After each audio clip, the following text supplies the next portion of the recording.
Ginaya niya ang tutorial ko, pero bakit hindi naman daw gumana? So ito guys, yung nabasa ko sa comment section, hindi lang isa o dalawa yung nabasa ko, parang mga tatlo, mga apat, ganon. Ganon yung sinabi nila, bakit daw hindi gumana yung tutorial ko na yon. So ang tutorial na tinutukoy nila guys, is yung kung paano palitan ang add friend button to follow button. Ginaya naman daw nila yung post ko, yung tutorial ko, pero bakit dashboard pa rin daw yung nakalagay? So ibig sabihin, gaya ng ganito guys, dashboard pa rin ang nakikita nila, hindi follow. So, hindi naman po kasi talaga natin makikita guys sa sarili nating account kung follow button ba or add friend ang nakalagay dyan. Maliban na lang kung puntahan mo yung view as. Doon po natin makikita kung ano yung mga nakikita ng mga audience natin sa account natin. So, saan nga ba natin makikita guys itong view as?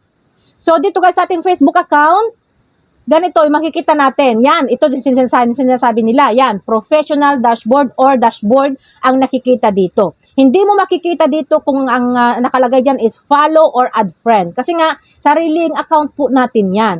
So, para makita natin guys kung ano ang nakikita ng mga audience natin sa ating account, kung follow button ba or add friend button, pindutin lang natin itong tatlong tuldok.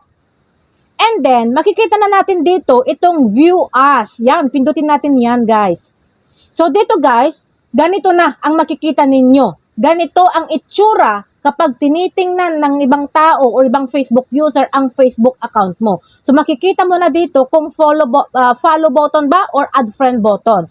So, ganun lang yung gawin nyo guys. Kasi marami yung nagsasabi na, ginaya ko naman pero bakit ganun? Dashboard pa rin yung nakikita. So, ganyan lang po yung gawin nyo guys. So, sana may natutunan kayo sa video na to guys at pakishare na rin para malaman din ng iba na hindi pa nakakaalam.